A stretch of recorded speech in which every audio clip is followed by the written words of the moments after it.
Hello, everyone, and welcome to the Learn to Love podcast, your guide to everything love, sex, intimacy, and relationships. Each week, your host, Zach Beach, interviews new experts on love, including couples therapists, relationship coaches, sex educators, and best-selling authors. Learn the best tips and cutting-edge wisdom to better love yourself, others, and the world. Thanks so much for joining us. We hope you enjoy the show. Welcome to the Learn to Love podcast, everyone. I am your host, Zach Beach, and I'm here with the incredible human connection coach, Emily Gough. Hello, Emily, and welcome to the show. Hey, Zach. Thanks for having me. Today, we're going to be talking about communication for connection. And for those that don't know, Emily Gough is a human connection coach, writer, speaker, and host of the Top 200 Room to Grow podcast. Fueled by an insatiable curiosity for the nuance and complexities of relationships and the human experience, she takes a holistic mind-body approach using the psychology and physiology of emotions to give you the guidance, real-life tools, and perspective you need to take ownership of your life, revolutionize your relationship to yourself, and create thriving connections with others. With features in well-known publications like Forbes and interviews on dozens of podcasts, Emily is sought after for her compassionate, direct, and genuine approach. How are you today, Emily? I'm well. Glad to be here. I'm glad that you're here too. I'm super excited for your compassionate, direct, and genuine approach. Might be a little too direct for some people. Let's talk about connection. You said that human connection is at the root of everything it is that we do. And I'm curious what brought you to this conclusion. I think that ultimately it all starts with the connection to ourselves. And if we're very disconnected from ourselves, that's going to show up in our work.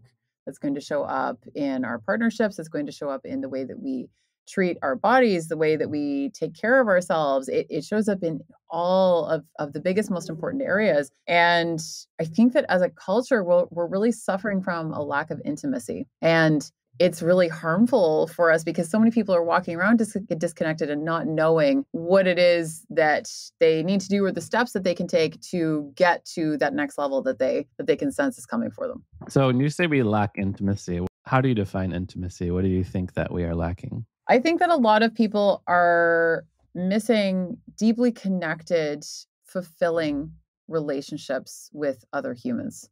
And that can then sometimes translate into numbing tactics that we use to sort of like avoid the real issue because we may not even know sometimes what the real issue is. But that's when we can sort of try to find filler relationships in some ways. Perhaps someone who is like jumping from romantic relationship to romantic relationship without ever really taking the time to just kind of be on their own and to find ways to actually be happy and learn to thrive when they're alone. I actually think that's a really big skill. Even when you're in a relationship, I think that that's still an important skill to cultivate, to be able to be comfortable in your own company. Because ultimately, like we are the ones who are going to be getting out of bed with us until death do us part. So we have to be comfortable with that relationship first.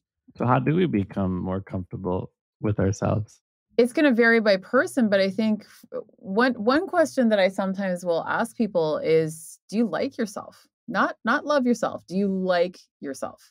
Because there's a lot of self-love bullshit getting thrown around Instagram. It's not bullshit in the sense that like it's valid, but I think that for most people, it's too much of a jump to go from potentially actively disliking themselves, even if they're not fully conscious to that, but showing up in a way that makes it somewhat obvious that they really do not like who they see reflected back to them. And to go from that to self-love, that would be like meeting a stranger on the street and being told to just snap your fingers and fall in love with them without ever having had a conversation with them. We have to start to peel back some of our layers. And sometimes that's going to mean doing some uncomfortable things. Maybe it's taking a solo trip. And I don't mean like around the world. Like maybe it means taking yourself out for a solo date, going away for the weekend or something. Finding ways to just enjoy and appreciate your own company. I think that's a really important part of learning to be human. Yeah, just today I saw this Instagram post and I follow a lot of people in the yoga community and it was like yoga is not about self-growth, it's about self-acceptance. And I was like, is it though? Because I'm like, here we are, we're stretching, we're strengthening our bodies, we're cultivating balance. And I was like, are these two things so contradictory? Can they be both? Can we both accept ourselves and want to improve? Because even when I think about, okay, do you like yourself? No, there are these deficiencies I notice in my personality or character. Therefore, do I need to just accept myself fully and then think that I don't necessarily have room to grow? Or is self acceptance going to undercut my motivation to grow? How do you find we balance this basic idea that there's room for improvement over here that we can focus on versus accepting ourselves just as we are over here? And do I also need to accept my inability to accept myself? Well, I'm glad you brought up acceptance, and that's a great question too. But like acceptance versus growth, because when I actually work with people around this, I start with acceptance. So I'm so glad that you mentioned that because we also don't just jump to liking ourselves either. For some people, that is a big jump. For some people, it may not be, but for others, the acceptance has to start first. And I think that that's a really big fear that a lot of us have is the fear of complacency. That if I accept this, then I'm accepting that it will not change. And there is a difference between the two. We can accept something and also still acknowledge that it's an aspect of ourselves that we're actively working on to grow, to your point, in terms of the growth. I definitely don't think that it's an either or in terms of acceptance and growth. I think that it's an and. I tend to see the world with a lot of ands anyway, as opposed to the very polarized way of thinking. I think that it's really important to cultivate as many different perspectives as we can, because I think that there's very few issues in this world that are actually very black and white. Most things require a lot of nuance and have a variety of different perspectives attached to them, depending on who you ask, the lens that they see the world, the filter with which they are receiving the world. There's so many ways that we can get curious about other people, about ourselves. That's also a really great way to get to know yourself too, and to become more comfortable with yourself, is to get curious when you perhaps have an intense reaction to something in a relationship or in a conversation, or to something you even just see posted on Instagram, perhaps. Get curious, like ask yourself why, and not with any judgment, just bringing the awareness to that and going, oh, like that really triggered me perhaps, or why did I get angry about that, or why did I have such a strong reaction to that? It doesn't have to involve shaming ourselves. It hopefully shouldn't. But if we can get curious about why, we might actually learn an awful lot about ourselves that can also help lead to greater acceptance of who we are. Yeah, I like how your insight that we do have a certain fear of complacency, a fear of just being, sitting, breathing, accepting ourselves just as we are. And I feel like a lot of that is through our culture that embraces the hustle and the grind, that is perennially accelerating.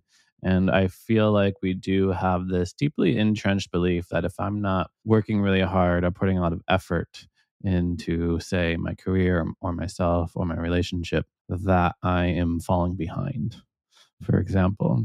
And I like your emphasis on the both and in contrast to the either or, because part of the solution is in the external world, like the pressures that are put on ourselves. But then we do sort of want that internal transformation that you are describing that allows us to accept ourselves just as we are. And I'd love to hear more about how we do cultivate more connection in our world, because I do think, like you said, we do lack intimacy in our culture. I think we live in a loneliness epidemic. And you mentioned a lot of that is because we're not connected to ourselves. But I also think there's more we can do to even structure our society to create more connection in the world. And I'm curious how you think we might be able to do that. The first tool that I'll mention is compassion. And compassion, I have a framework that I teach around connection. And it's the 4 C's of connection. So it's curiosity, compassion, communication, and courage. And compassion is really, I know I already mentioned curiosity, about getting curious when we see or feel things coming up for us or in others, perhaps. Like, it's an opportunity to get curious. If somebody else has an intense reaction, we can get curious. Again, not in a judgmental way, but just asking genuinely, what is it about that doesn't feel good for you? I'd love to know. Like, tell me more about that. And the compassion element is something that I see lacking sometimes. When I see a lot of disconnection, or when there will be people on the internet making nasty comments or whatever it is, we've all seen those things happen. It's a lack of compassion. And if we can take the time and effort to even want to get curious about why someone else feels the way that they do. Every single human is a unique spiritual being, is more unique than a fingerprint, because we all come to the table with our own cultural norms, different childhoods, beliefs, stories that we have learned, trauma, relational history. All of these different things contribute to who we are as human beings, and they also contribute to our relational intelligence. And when we can accept that two people, if you even take, for example, 2 siblings, do you have siblings? Yep. Okay. So I'm an only child, so I can't speak from the sibling perspective. So that's why I'm asking. So if we even take like 2 or 3 children from the same household, you guys are not the same. You are not the same. Even if we took 2 identical twins who were raised in the same household, there will still be instances where they have a different memory or different interpretation of how something went down, how a particular situation happened or a set of circumstances unfolded. And that shapes them into who they are.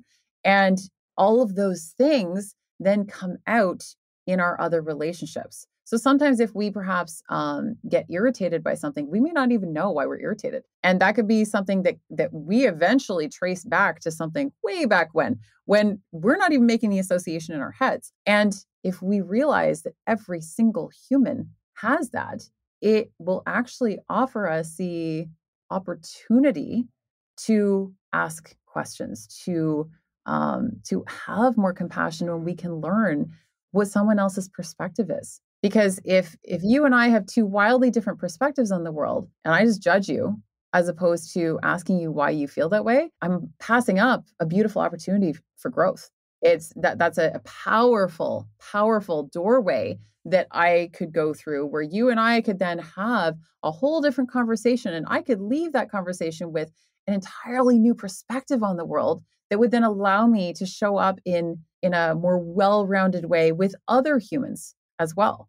So we have to get curious but it has to come from a genuine place. We can't just like ask questions for the sake of asking questions. We have to really know we have to really want to learn more. That has to come energetically from a genuine, authentic place. So the 4 C's of connection: curiosity, compassion, courage, and what was the last one? Communication. Communication. Yeah.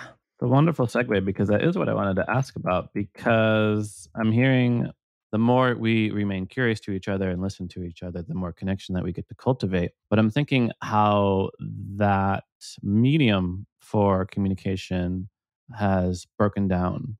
And a lot of people blame social media nowadays that continues to isolate us in our own little bubbles. We like the post that we agree with. We don't see the posts that we don't agree with. We join groups that conform on our own belief systems, so that there doesn't even end up being any cross idea conversations. And a lot of people are saying right now that how divisive the world is. And I'm always a little skeptical when I hear that, because I listened to a recording 50 years ago, and the speaker was like, "Things have never been more divided than they are today."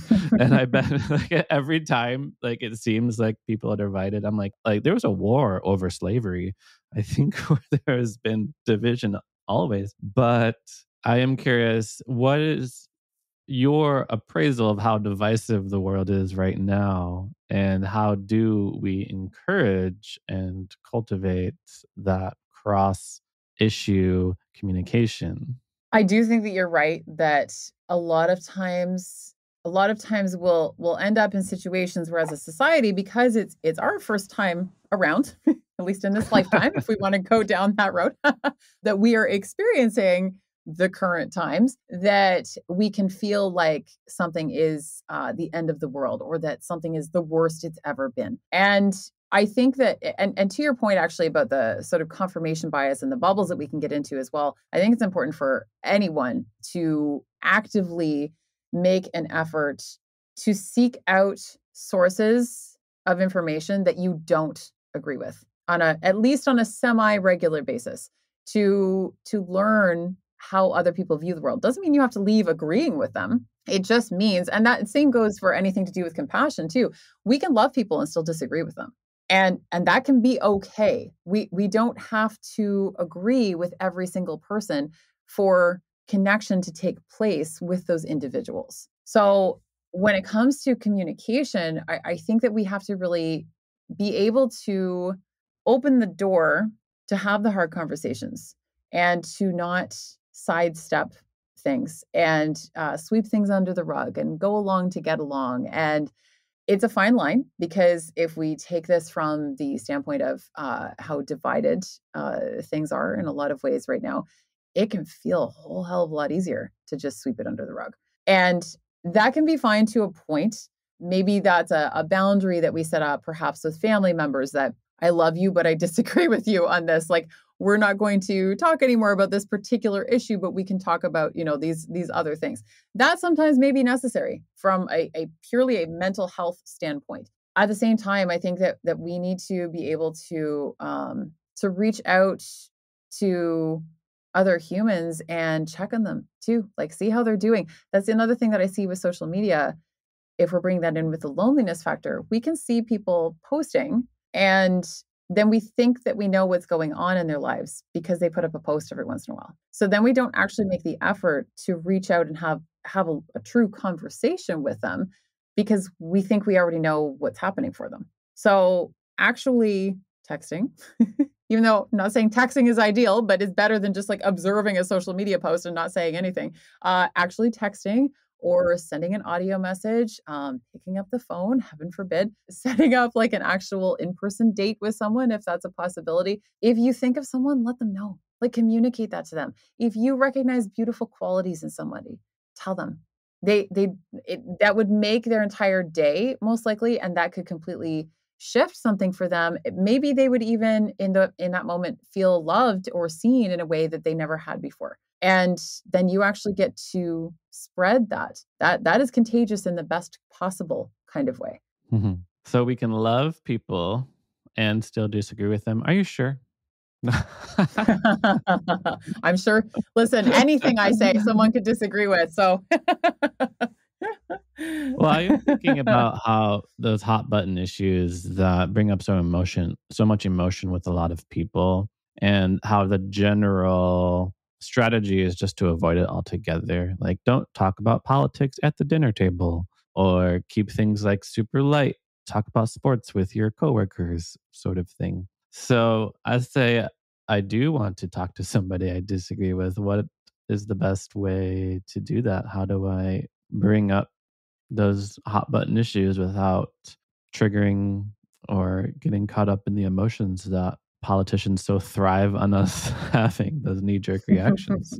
Well, for one thing, our energy is our responsibility. So we have to manage our own emotions. We need to be able to emotionally regulate ourselves. Are we always going to get this right? Absolutely not. But how we learn is by not getting it right and then starting to do the inner work where we feel more comfortable within ourselves. We feel more comfortable to regulate ourselves, and we can remain calm and grounded and from within, so that we can be our own anchor in the storm no matter what is going on around us. That's really important. And that does not happen overnight. That can take years to get to the point of being able to do that. One of the ways, though, that you get to the point of being able to experience emotional regulation is by having the hard conversations, and not all at once. It's expanding your nervous system's capacity to be able to hold it. So sometimes that means that if you know, this is just purely a hypothetical random example, but if you know that there are 10 hard conversations that you need to have. And you've gone perhaps years avoiding those 10 conversations or hard conversations in general. I would not recommend to that person to go out and have all 10 of those tomorrow. I'm going to be like, okay, maybe you start with one. It's sort of like dipping your toe in the water. That's how we teach our nervous system safety, because ultimately our nervous system in those moments, we end up physiologically flooded, is what the Gottmans refer to it as being flooded. When we have a physiological response to stress, which can often happen when we are having perhaps a really difficult conversation that is getting very emotional. And in those moments, there are various tools that we can use to regulate ourselves. Anything from breathing, maybe we incorporate some movement, we go for a walk, we have to walk away from the conversation for 15, 20 minutes. We let the other person know. We don't just like disappear out the door. We let them know that we need 15 or 20 minutes or whatever it is. But learning to regulate ourselves, that is going to provide the inner safety that will teach us that we can do these things and still survive. We can have the hard conversation and it won't actually kill us. And then we can have another one and then another one. And it's a skill just like anything else. It doesn't, no one comes out of the womb knowing how to have hard conversations really well. It's something that you have to practice over time. And hopefully that's actually encouraging, because then we get to understand that anyone who is good at it, they've just had more practice. That's it. And so it's an opportunity that you get to dive into as well. But it starts with having one and then having another and then having another and seeing how those go. And that's when we can start to get to a place of being more comfortable with disagreeing with someone and letting that be okay. I'm wondering if you have an example either from your personal or professional life about, say, a conversation that didn't go so well, and then the person learned a little bit of these tools, and then how they approached it to create a conversation that was more serving of connection and understanding. Yeah. I remember years ago, my partner at the time, I had not learned well to have hard conversations at that time. And I would sort of do the difficult conversation, but then when things got too hard, I would kind of bolt and not in the I need 15 minutes, I'll be back sort of way, but in the like running off crying kind of way. This was like years and years ago. And he got really annoyed with me, rightfully so. He's like, this is not working. He's like, you can't just like run away every time things get hard.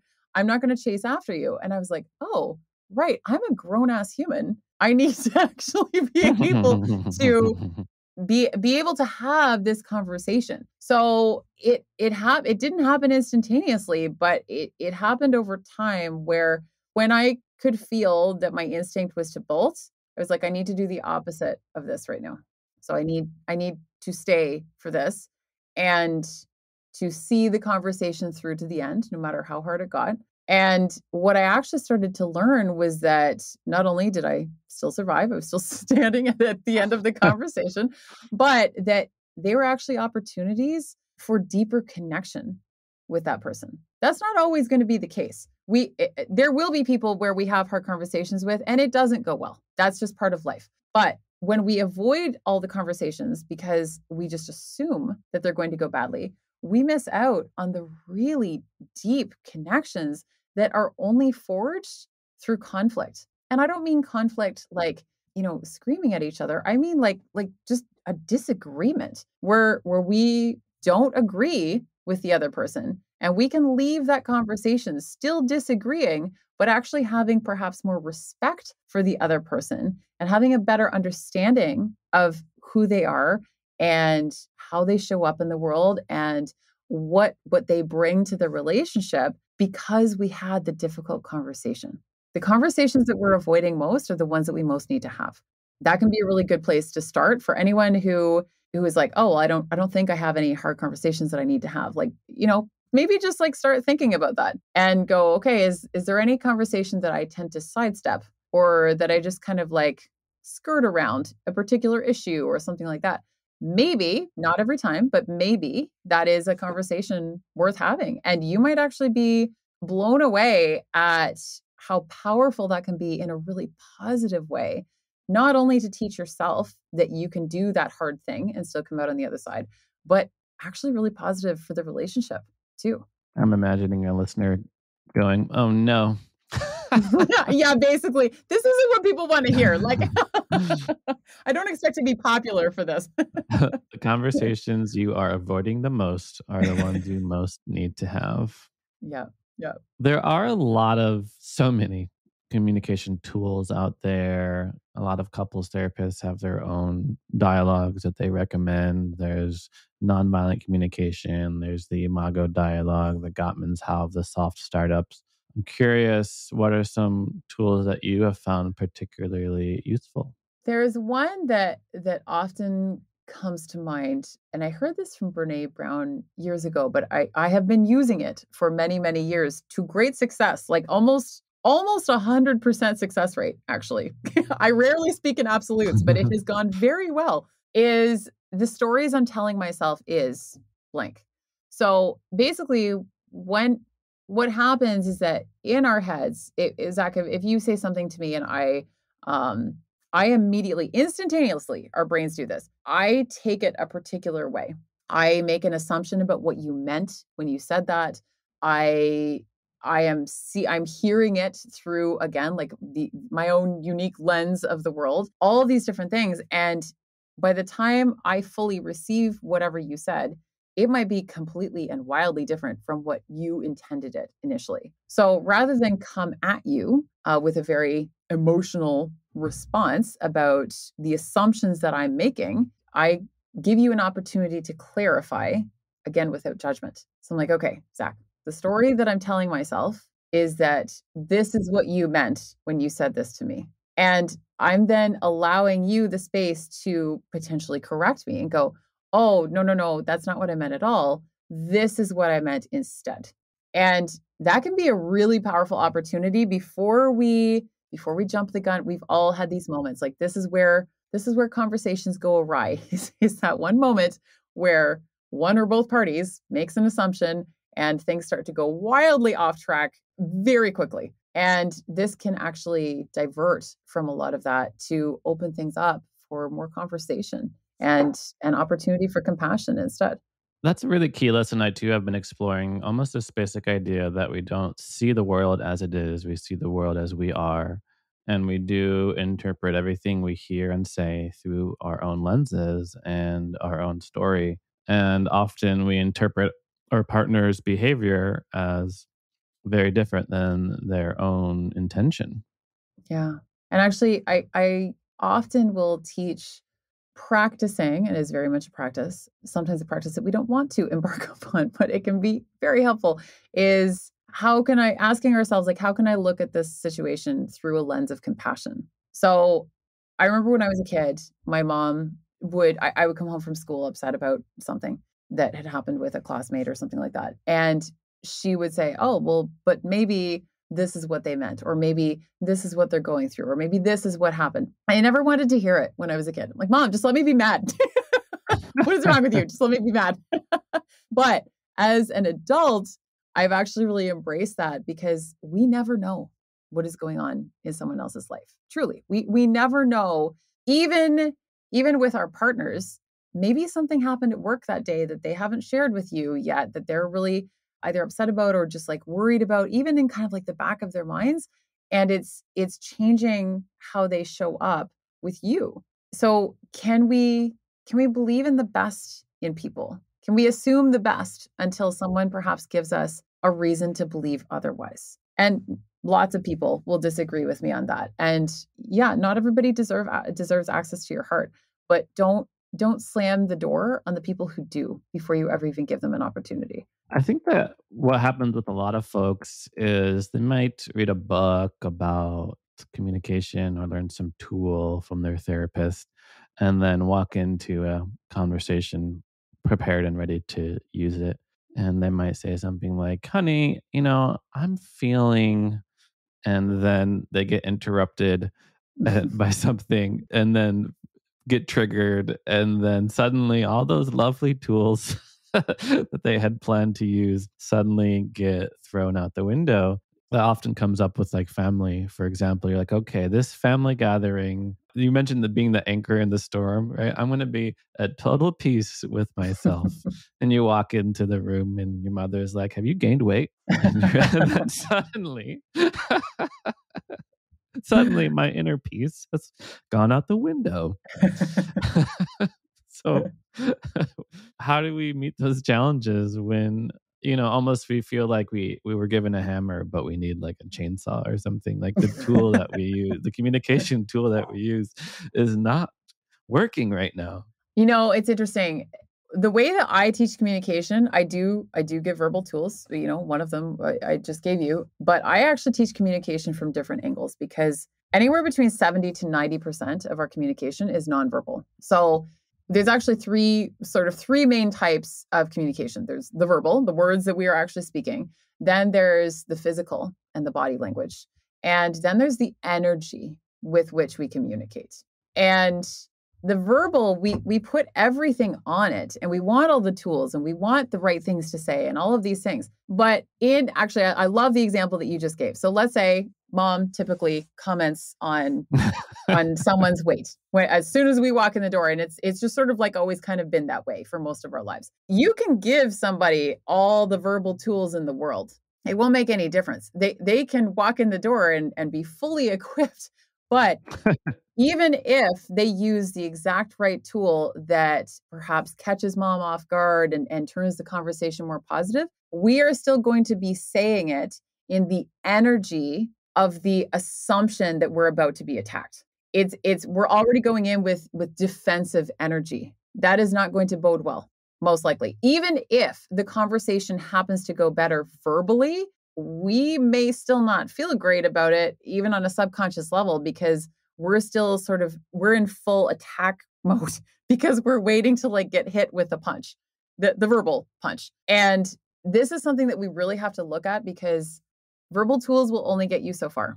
And this is why the inner work is so important. This is why this could also open up an entire conversation about boundaries, but I don't think that we'll have enough time to go into all of that today. But it is really important to be able to come back to ourselves and recognize that when we can't control other people, we perhaps maybe need to limit our exposure with others until we get to a place where we perhaps feel a little bit more adaptable to our environment. There was something I was reading recently about that Charles Darwin's quote about survival of the fittest has actually been taken a little bit out of context over the years.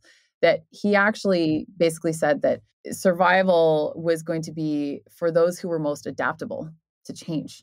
And I think that that's something that we can apply to a wide variety of different areas in our lives, where if we can be more adaptable to circumstances that are less than ideal and be able to be grounded within ourselves and to recognize that whatever the other person is saying, it isn't likely really much of anything to do with us. That does not take the pain away. That is not, there's that old saying like sticks and stones break our bones. Like hopefully we're way past that now.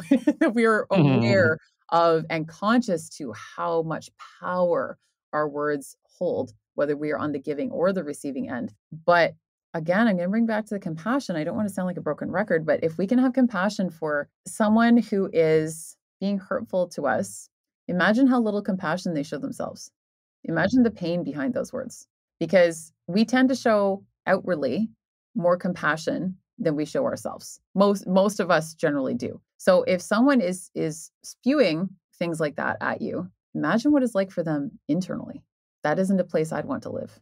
And that, again, that does not take the pain away, but that can perhaps provide a degree of perspective that can help us to move through a really difficult situation or scenario. I have kind of a silly question because I do agree with you that the inner work is necessary. Having the difficult conversations is necessary. Looking at our own reactions to things, our own triggers to things requires a certain courage.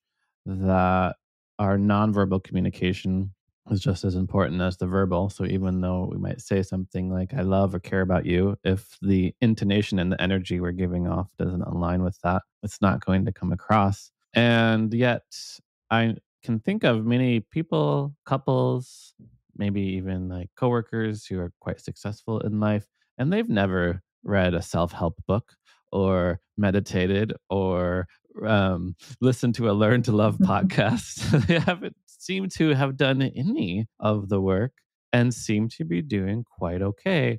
And here I am, like, having difficult, vulnerable, challenging conversations, meeting my mental patterning head on. And it's like, is there something wrong with me? Am I like speaking in a general voice, just the general critical Yes. mind that we all have, not my voice, but, if it's like, is there something wrong with me? Why I feel like I have to do all these things in order to be in a happy and successful partnership?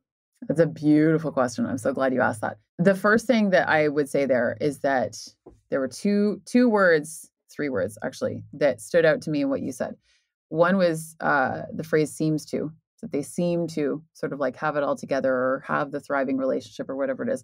The second is success, because I would want a greater definition broken down of what someone's individual definition of success is, because success means something different to many different people. And if we just speak about success on a very sort of societal, cultural level, in like North American culture, that would probably, for most people, be considered financial success, stability in some way or another, particularly financial, and great relationship. I mean, we could certainly add to that list, but I feel like there are like certain things at the very top of that list that most people could agree upon.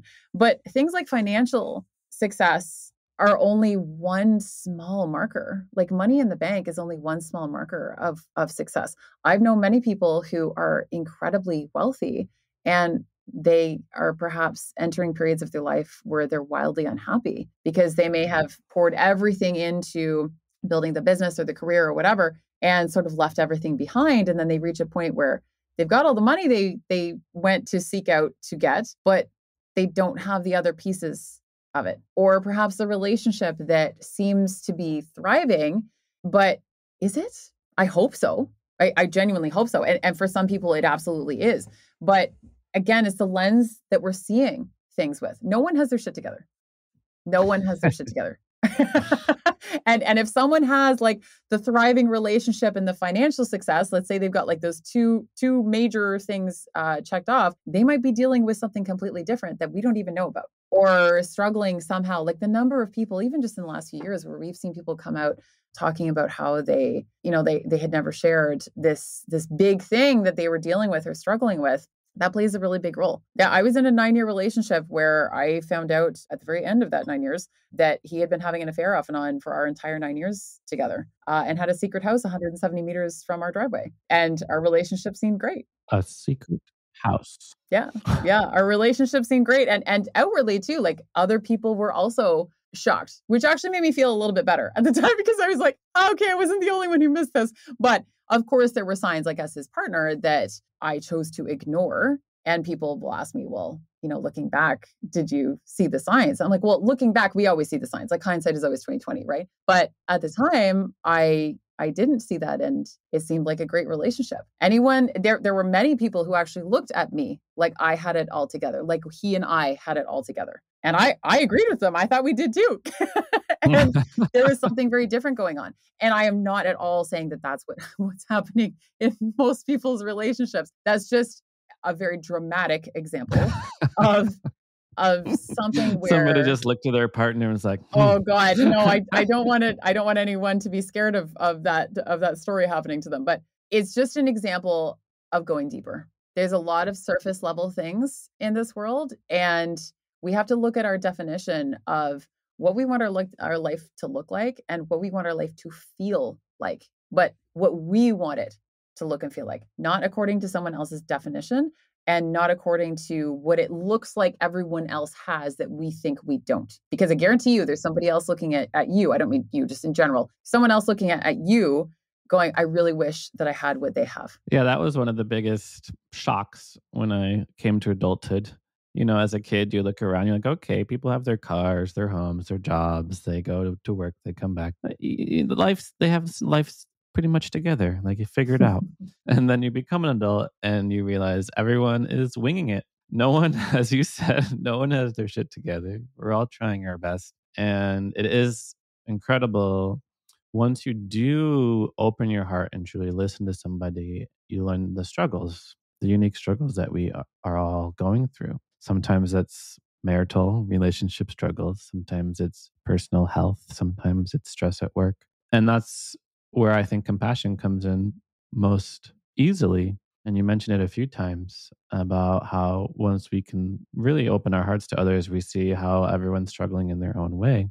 And I'd love to hear more about that key piece of compassion as we're winding down, what it really looks like to see others through this lens and how it might help us in our communication. I think that when we can approach other people with compassion, you mentioned the soft startups, and the word that's coming to mind to me is a softening. Like it can take the edge off a little bit, where we come with the understanding that everyone has a story, everyone has something going on, everyone has been through certain things.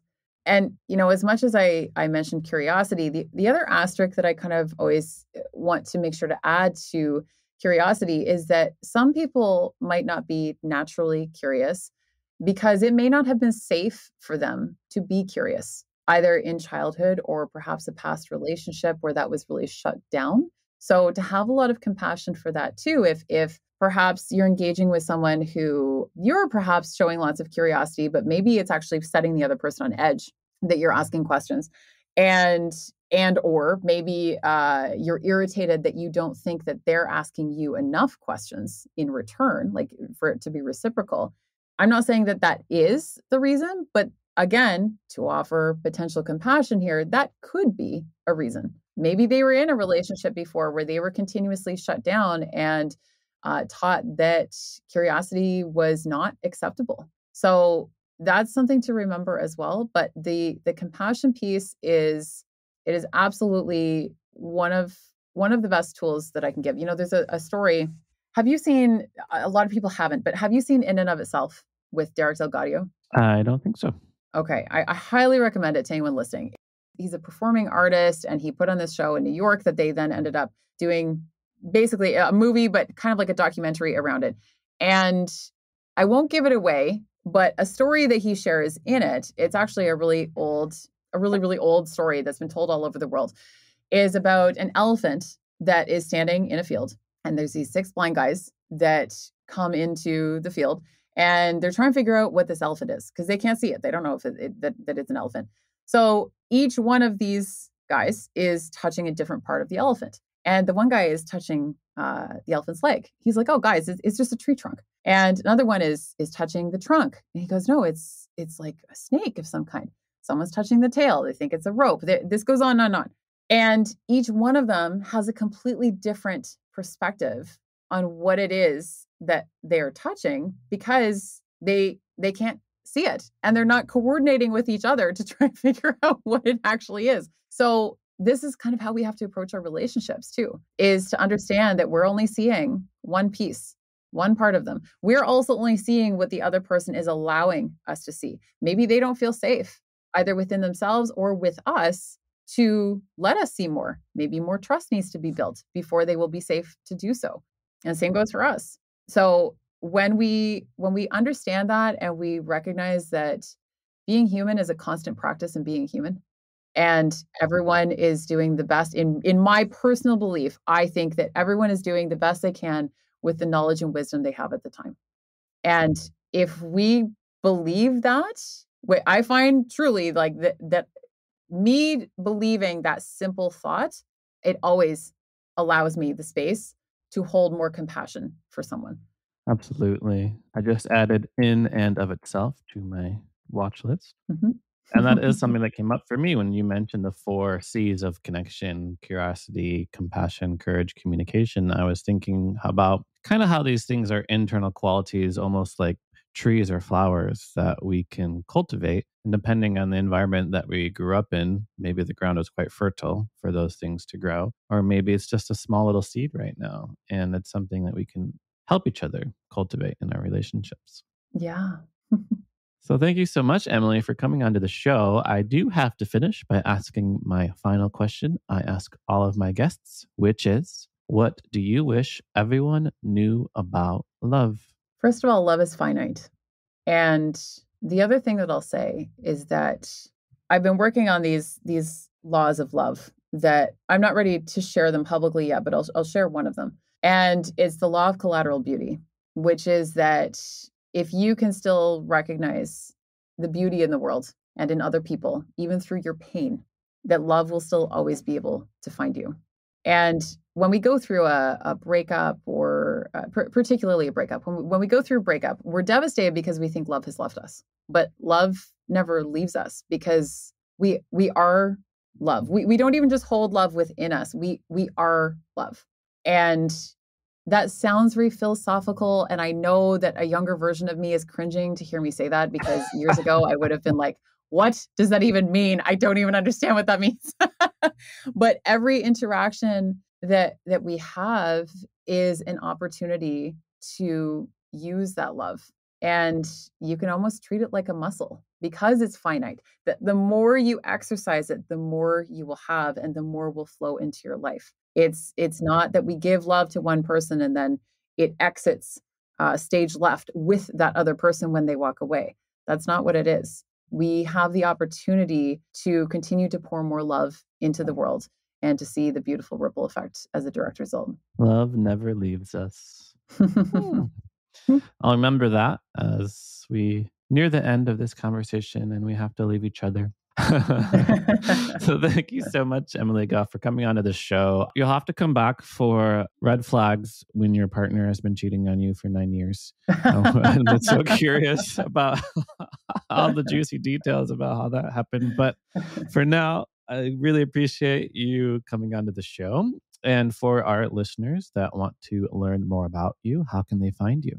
Absolutely. So Instagram is probably the easiest place. I'm over at Emily Gough Coach. My last name is Gough, for anybody wondering. I'm sure it'll be referenced as well. I'm over at emilygoughcoaching.com. And I am the host of the Room to Grow podcast. So you can come find me over there. We have like well over 350 episodes and all kinds of incredible guests, and just diving deep into all of these topics around relationships. So yeah.